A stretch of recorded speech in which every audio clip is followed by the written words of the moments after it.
अहेतुकी कृपा। ऐसी अहेतुकी कृपा का दांव लग गया है कि यदि हम थोड़ा सावधानी कर ले तो जिस संसार समुद्र से निकलना बहुत ही कठिन है, क्योंकि इसमें बिना बेड़ियों के बेड़ियां पड़ी हुई हैं, बिना हथकड़ी के हथकड़ी पड़ी हुई है। ये जो अहमता ममता की हथकड़ी बेड़ी पड़ी हुई है, इसे हम सहज स्वीकार किए हुए हैं, इसीलिए इसे तोड़ना बड़ा कठिन है। अविद्या अहंकार के कारण, कर्ता भोक्ता भाव दृढ़ होने के कारण हमारे को ये आनंद देगा, सुख देगा, इसमें हम बंध गए हैं। इस अविद्या का नाश करने में समर्थ है कृपा श्रीधाम वृंदावन की, लाडली लाल की, रसिक शिरोमणि प्रिया प्रीतम के अनुरागी जनों की। जासु कृपा सब भ्रम मिट जाई। जिनकी कृपा ऐसी प्रकाशमयी है कि उसमें भ्रम नहीं रहेगा कि मैं करता हूं, मैं भोगता हूं।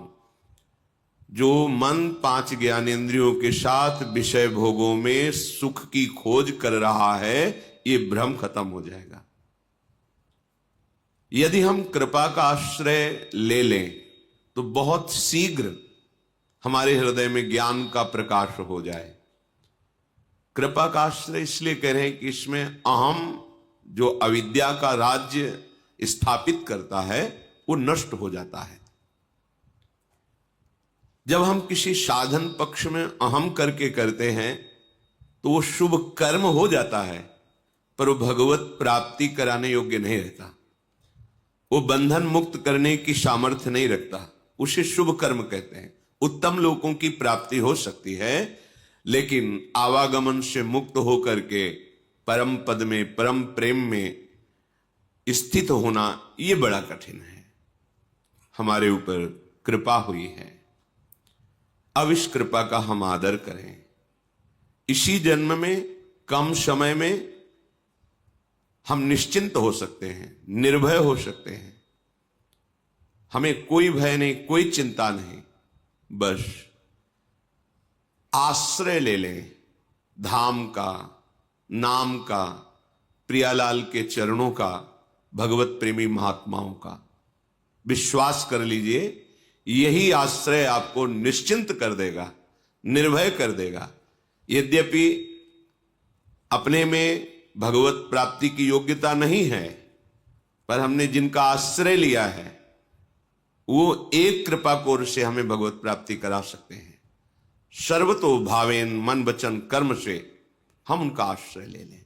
श्रीपाद प्रबोधानंद जी महाराज करुणा करके कह रहे हैं, मुक्ति श्री भी शकलित पदो नारकम याति धावन लब्ध्वा चिंतामणिमथ महावारिधो निक्षिपेत सह कृत्वावश्यम शकल भगवच्छेखरम स्वाधमः स्यात् यो दुर्बुद्धिस्त्यजति सहसा प्राप्य वृंदावनम तत्। यदि आपको धाम का आश्रय मिल गया है, वास मिल गया है, या गुरु कृपा से नाम मिल गया है, आपको नाम जपने की प्रेरणा मिल गई है, श्यामा श्याम नौ किशोर किशोरी के चरणों का आश्रय मिल गया है, तो अब दुर्बुद्धि मत धारण करो। दुर्बुद्धि त्यजति, दुर्बुद्धि का त्याग कर दो। क्या दुर्बुद्धि? एक यही आश्रय आपको बचा सकता है।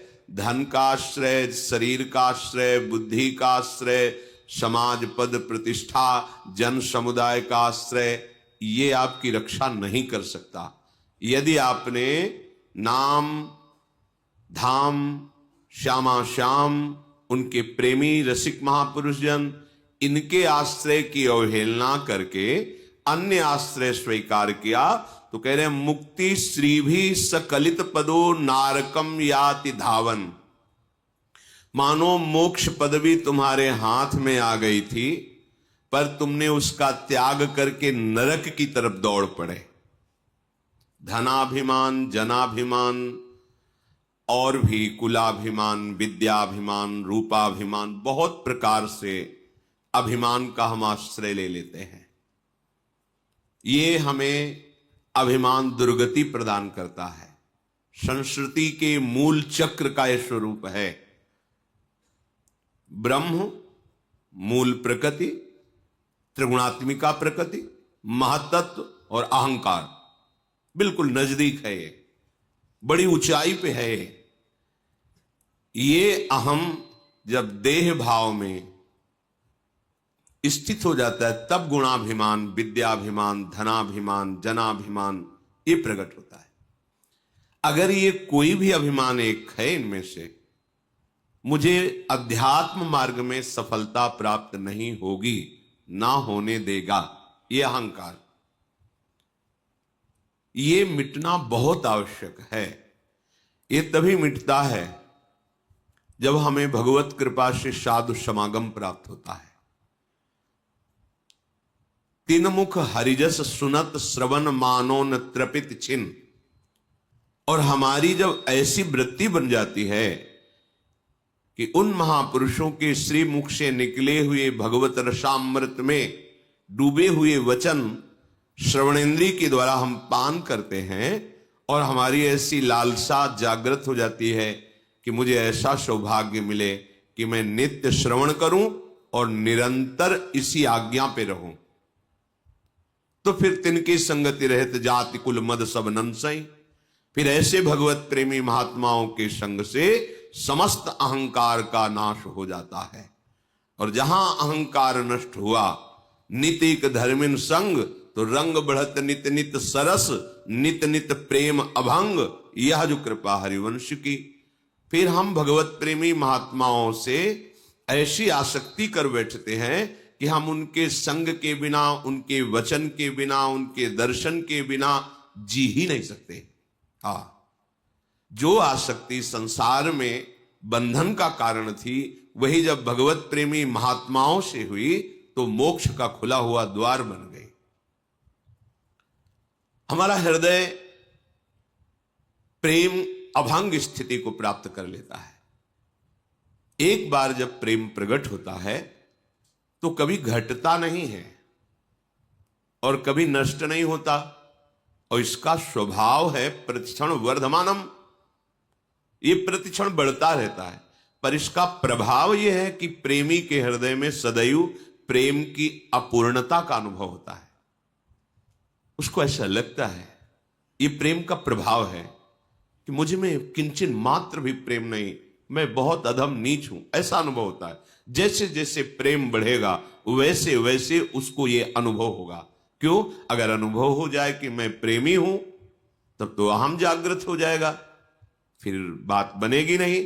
तो प्रेम का प्रभाव ऐसा होता है कि उसके हृदय में अद्भुत दिव्य भागवतिक दैन्यता का प्रादुर्भाव होता है। इसी दैन्यता से, इसी प्रेम से वो अपने प्रीतम को प्रेम डोरी में बांध करके अपने हृदय में छुपा लेता है।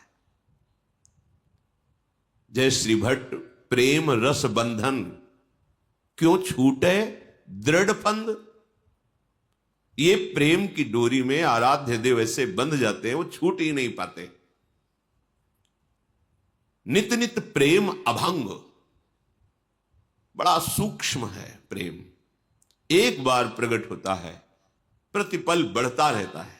उपासक के हृदय में दैन्यता बढ़ती, जैसे जैसे प्रेम वैसे वैसे अतृप्तता, वैसे वैसे दैन्यता, गंभीरता, अंतर्मुखता, ये सब दिव्य प्रेम के सद्गुण हैं।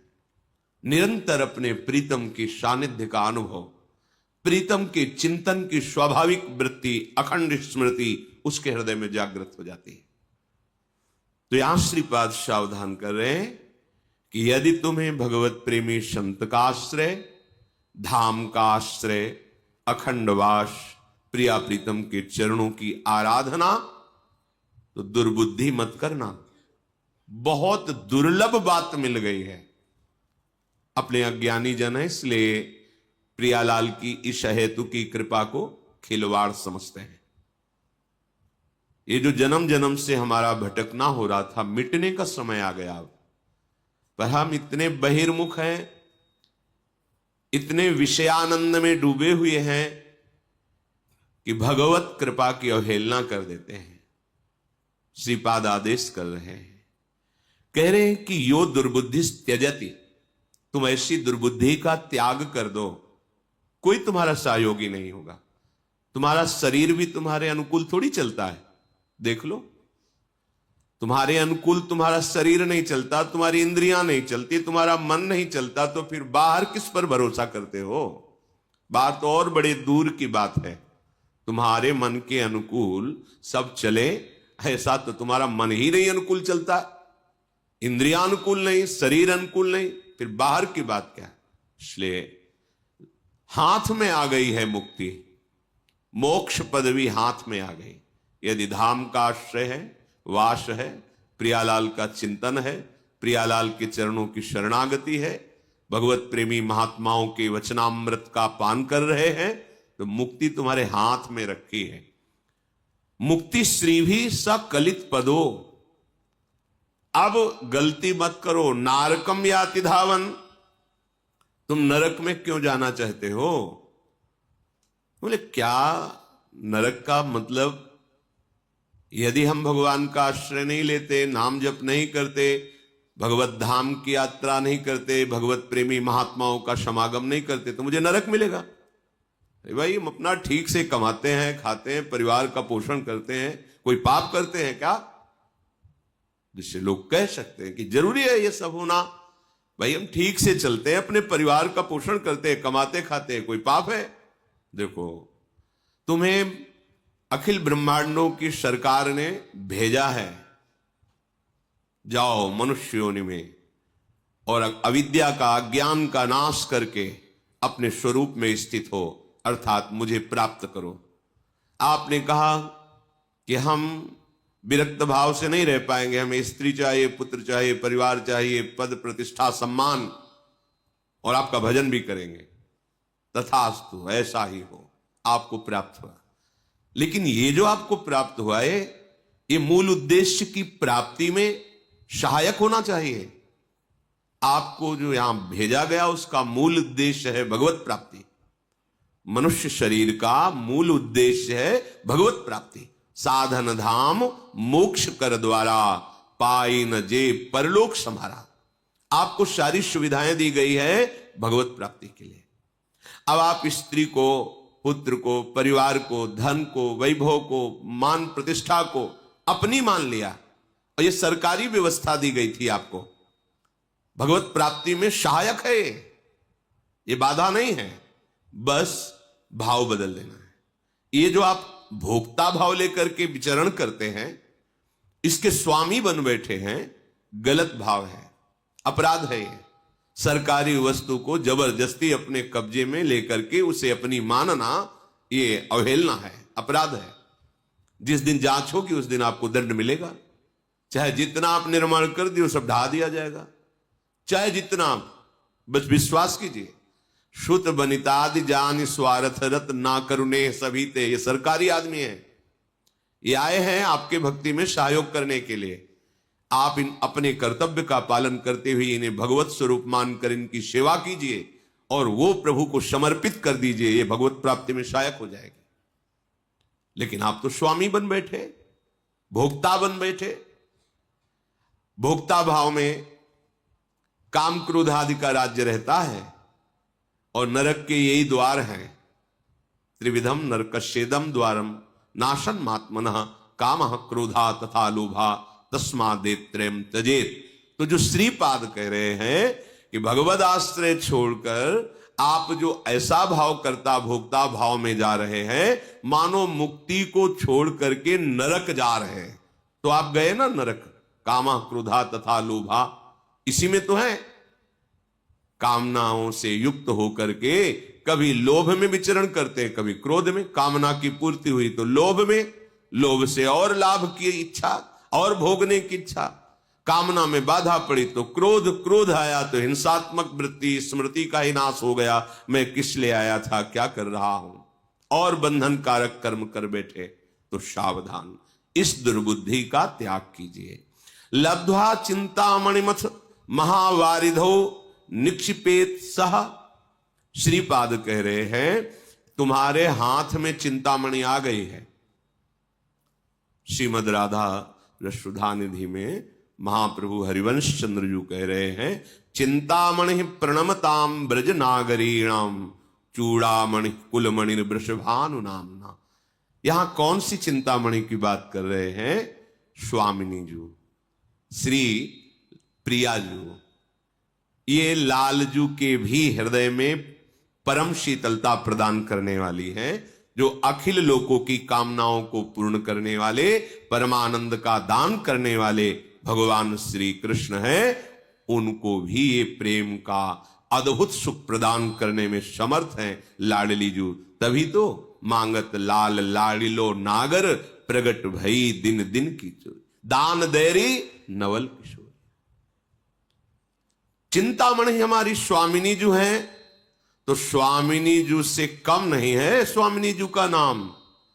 श्री कृष्णचंद्र जू के भाव को भाई जी श्री हनुमान प्रसाद पोद्दार जी ने कहा कि राधा नाम, राधा रूप से भी मुझे प्रिय लगता है, राधा से प्रिय लगता है मुझको राधा नाम।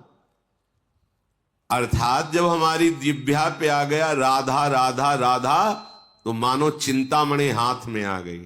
चिंतामणि कौन है हमारी? श्री लाडली जू। चिंतामणि किसे कहते हैं? चिंतित पदार्थों को, चिंतित वस्तुओं को, चिंतित भावनाओं को, चिंतित तत्व को प्रदान करने वाली। आप चाहे जो चिंता करें, चिंता रहित कर देती है चिंतामणि। हमारी स्वामिनी जो हमारी चिंतामणि है, उनका चिंतामणि स्वरूप राधा नाम हमारे को गुरुदेव की कृपा से मिला। राधा राधा राधा। तो लब्ध्वा चिंतामणि मत, तुम्हें चिंतामणि प्राप्त हो गई और तुम उसे महावारिधो निक्षिपेत शाह, इस भव समुद्र में फेंक दिया। भव समुद्र में फेंक देने का तात्पर्य भूल गए। बार बार उपदेश सुनने पर भी कि एक श्वास भी खाली ना जाए। तुम्हारी एक श्वास इतनी कीमत रखती है। तुमने जीवन भर जो धन कमाया है, वो एक श्वास खरीदने के लायक भी नहीं है। अगर हमारी अंतिम श्वास हो, कह दिया जाए कि पूरे जीवन की संपत्ति देता हूं, एक श्वास और बढ़ा दो, नहीं बढ़ेगी। तो ऐसी कीमती श्वास से बहुत कीमती कमाई करनी चाहिए, वो है राधा राधा राधा। श्रीपाद प्रबोधानंद जी कह रहे हैं कैसी तुम्हारी दुर्बुद्धि है कि तुम्हें ये चिंतामणि स्वरूप स्वामिनी का नाम मिल गया, तुम्हारे हाथ में चिंतामणि आ गई। तुम भोगों को देखकर, संसार के सुखों के आकर्षण में, या संसार के कोहरा स्वरूप दुख की घटा को देखकर भूल गए राधा नाम। इसका मतलब चिंतामणि को तुमने ऐसे समुद्र में फेंक दिया, अब ढूंढने से भी नहीं मिलेगी। भाव, यदि तुम प्रियाजू के नाम को भूल गए तो ऐसे गर्त में गिर जाओगे कि नाम जपने लायक तुम नहीं रहोगे। पापवंत कर सहज स्वभाव, भजन मूर्ति भाव न काओ। आप भजन नहीं कर पाएंगे। भजन कोई खिलवाड़ नहीं है, सबसे कठिन काम है भजन करना, सबसे कठिन काम। मन को समाहित करके एकाग्र चित्त से नाम में डूबना, इससे बड़ा विश्व में ब्रह्मांड में कोई कठिन कार्य नहीं, सबसे कठिन कार्य है। और ये आप अकेले नहीं कर सकते हो। भजन न होए संग बिनु, ये सिद्ध रसिक महापुरुषों की वाणी है। भजन न होए संग बिनु, और भजन बिना नहीं प्रेम। बिना भगवत प्रेमी महात्माओं के संग के, बिना भजनानंदी संतों के समागम के आप में भजन की वृद्धि, भजन की रुचि हो ही नहीं सकती, नहीं हो सकती। भजन न होई संग बिनु, और भजन बिना नहीं प्रेम। इसलिए छिनहु भजन न छाड़िए, धरिए ध्रुव यह नेम। ये नियम ले लो कि चिंतामणि है राधा नाम, आप जो चाहेंगे मिल जाएगा पक्का। वो अभी आप कि दुष्कृत नाश नहीं हुए, वासनाएं नष्ट नहीं हुई, इसलिए आप ये अनुभव नहीं कर पा रहे जो हम कह रहे हैं पक्का। ऐसा नहीं कि हमें सब अनुभव हो गया हो, पर जैसे है 1 किलोमीटर दूर पर ध्वजा मंदिर की दिखाई दे रही तो ऐसा लगता है मानो नजदीक आ गए हैं। ऐसे ही यत्किंचित गुरु कृपा से जो भी राधा नाम का, तो ऐसा लगता है पक्का ऐसा ही है। पूर्ण नाम की महिमा तो कहूं कहां लगी नाम बढ़ाई, राम न सकहीं नाम गुण गाई। स्वयं नामी भी अगर चाहे तो अपने नाम की महिमा का पूर्ण वर्णन नहीं कर सकता, फिर अपने लोग तो अधम जीव हैं, गुरु कृपा से कुछ किनका मिलता है पूर्णता। तो जो स्वयं पूर्ण नामी नाम की महिमा का पूर्ण वर्णन नहीं कर सकते तो अपने अपूर्ण कैसे पूर्ण का वर्णन कर सकते हैं? क्यों अपूर्ण? क्यों? क्योंकि वाणी एक सीमित है। जैसे सीपी से समुद्र को उलीचा नहीं जा सकता सीपी, ऐसे ही प्राकृतिक ब्रह्मा के द्वारा रची हुई बुद्धि से अप्राकृतिक चिदानंद प्रेम रसधाम नाम का पूर्ण वर्णन नहीं किया जा सकता। जितना भी वर्णन है वो यत्किंचित मात्र है। ऐसे राधा नाम चिंतामणि को आपने सुना, आपके कान के द्वार से आपके हृदय में पहुंचा, पर आपने आदर नहीं किया। भोगों की, विलासिता की, अहंकार की इन वृत्तियों में ऐसे बहते रहे कि राधा नाम भूल गए। तो बोले आपको मानो चिंतामणि हाथ में दे दी गई और आपने महासमुद्र में फेंक दिया। समुद्र का तात्पर्य अब आप चाहे जितना खोजो नहीं मिलने वाला, क्योंकि अथाह है ये संसार, समुद्र अथाह है। इसमें ऐसी तरंगे हैं कि बहते इतने दूर चले जाओगे कि ना सुनने लायक रहोगे और ना जपने लायक रहोगे। प्रत्यक्ष का प्रमाण नहीं, आप देख लीजिए। कृत्वा वश्यम शकल भगवत शेखरम सुधाम स्याद। श्रीपाद कह रहे हैं ये जो वृंदावन धाम है ये भगवत अवतारों के जो शेखर हैं, शिरोमणि हैं, वो मूल निकुंज बिहारी जी हैं। ये जो निकुंज बिहारी ठाकुर हैं इन्हीं से सब अंश कला अवतार प्रकट होते हैं। भागवत में श्री भगवान व्यास देव जी ने वर्णन किया कि भगवान श्री कृष्ण इन्हीं के अंश से सब। तो हमारे नवनिवृत्त निकुंज विलासी जो रसिक शेखर भी हैं और रस समुद्र भी हैं, उनको प्राप्त कराने में समर्थ है ये आश्रय, धाम का आश्रय, धाम का वास, श्यामा श्याम के चरणों की शरणागति और भगवत प्रेमी महात्माओं का संग, ये धाम का आश्रय। आप कहां सत्संग सुन रहे हैं? धाम में। आप किससे सत्संग सुन रहे हैं? श्यामा श्याम के चरण रज आश्रित जनों से। आप कहां बैठे हैं? ब्रह्मेश्वरादि सुदरूह पदारविंद श्रीमत पराग परमाद्भुत वैभवाया। अद्भुत महासिद्धियां जिसमें छिपी हुई है वो लाडली जी के चरण चिन्हों से चिन्हित इस परम पावन रज में बैठ करके आप सुन रहे हैं। इससे स्वाभाविक आपके हृदय में वो भाव प्रकट होगा जो रसिक शेखर प्रभु श्री कृष्ण को अधीन कर लेता है। कृत्वा वश्यम, कृत्वा वश्यम शब्द पर ध्यान दो। किसी तपस्या से, किसी साधना से, किसी व्रत नियम से भगवान को अधीन किया जाए ऐसा नहीं आता। यहां कह रहे कृत्वा वश्यम, किसको? सकल भगवत शेखरम, समस्त भगवत स्वरूपों में जो शिखर पर विराजमान, अर्थात जिनसे समस्त भगवत अवतार प्रकट होते हैं, वो प्रभु श्री कृष्ण चंद्रजू, वो नित्य बिहारी श्री लालजू महाराज, इनको अधीन करवा देता है। कौन? श्रीधाम का आश्रय, वास, प्रिया प्रीतम की शरणागति, भगवत प्रेमी महात्माओं का संग, ये एक ही बात है।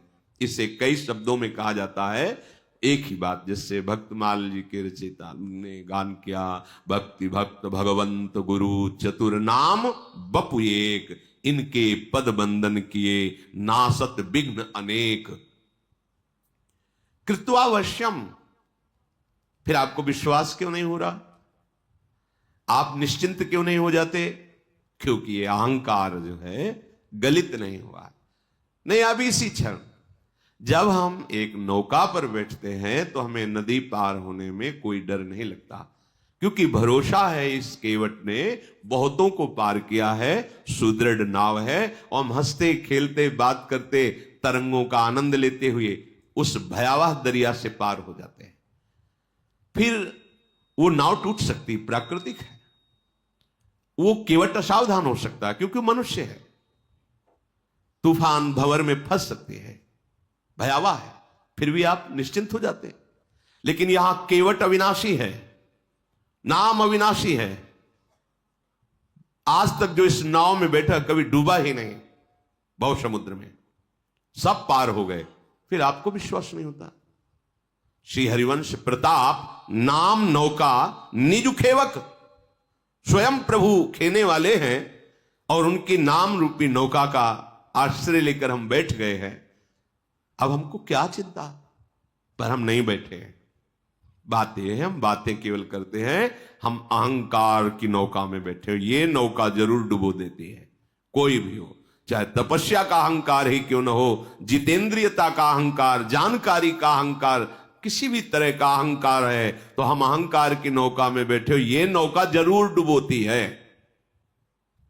यदि आप भगवद आश्रित हैं तो कह रहे तुम्हें सहसा ये प्राप्त हो गया है, तुमने कोई प्रयास नहीं किया है। मनुष्य शरीर किसी प्रयास से नहीं मिला, केवल भगवत कृपा से मिला। सेवक जी महाराज कहते 84 लाख के चक्र को बीच में रोक दिया। संस्कृति मांझ बरियाई के पायो, मानुष दे वृथा कत डरत। संस्कृति चक्र को बरियाई माने जबरदस्ती रोक के आपको बीच से निकाल करके मनुष्य देह दे दिया कि अपना कल्याण कर ले। पर हमें ये बात समझ में नहीं आती कि हमारा शरीर दुखों से मुक्त होने के लिए मिला है और हम सुख प्राप्ति है तो वही आचरण करते हैं जिससे और दुख मिल जाए और दुख में बंध जाए। प्रभु से विमुख होकर कोई भी आप आचरण करें वो आपको बांध देगा, दुखों में बांध देगा, चाहे भले शुभ आचरण क्यों ना हो, क्योंकि शुभ आचरण से आपको उत्तम लोक मिलेंगे। उन लोगों की आपके पुण्य बल से भोगों की वृत्तियां जो जो रही वो भोग आएंगे, और जब उन भोगों को भोग कर आसक्त होगे, आपका पुण्य क्षीण होगा तो जबरदस्ती धक्का मार के हटा दिए जाओगे। उस समय जो दुख होता है तो परिणाम क्या मिला, शुभ का दुख ही तो मिला, फिर मृत्यु लोक में आ गए, बात बनी नहीं। सूक्ष्म विचार उपासक विवेक के द्वारा देखे, भगवत विमुख कोई बड़े से बड़ा शुभ कर्म भी आपको सुख नहीं दे सकता। देवराज इंद्र की पदवी में विराजमान जो हुए महाराज नहुष अपने पुण्य प्रताप से, उन्हीं ने ऐसी गलती कर दी, भोग विलासिता की वृत्ति, जो उनको अजगर योनि में, पीछे आपने महाभारत चरित्र में सुना था, पांडवों के चरित्र में। इसलिए एक ही केवल बात है, भगवद आश्रित, भगवत धाम आश्रित, भगवत नाम आश्रित, भगवत चरण आश्रित जो प्रेमी जन है, इनके समागम से हमारी बुद्धि प्रभु के चरणों में लग जाए। अन्यथा यो दुर्बुद्धिस, ये दुर्बुद्धि नारकम याति धावन, तुम्हें नरक की तरफ घसीटती हुई ले जा रही है। ध्यान दीजिए, अब आपकी दुर्गति का समय नष्ट हो गया है, अब आपके आवागमन चक्र का अंतिम जन्म है, क्योंकि भगवान ने संत समागम दिया, धाम आश्रय दिया, नाम जपने की प्रेरणा दी। अब चूकना मत, यदि अब दुर्बुद्धि करोगे तो पता नहीं किस युग में, किस कल्प में यह अवसर मिलेगा जो अभी अपने को मिल रहा है। सावधान होकर प्रिया प्रीतम के नाम को निरंतर जपे और जितना बन सके परम पावन धाम में अपना समय व्यतीत करे, चिंतन में या शरीर सहित चिंतन में, दोनों बातें हैं। आश्रय लेकर बाहर रहते हुए चिंतन में या धाम वास करते हुए चिंतन में। धाम वास कर रहे चिंतन प्रपंच और संसार का अभी ठीक बात बनी नहीं। हमारा तन और मन दोनों से धाम वास होना चाहिए। तन से नहीं हो रहा कोई चिंता की बात नहीं, पर मन से तो आप कर ही सकते हैं, और मन जहां होता है वहीं उपस्थिति मानी जाती है।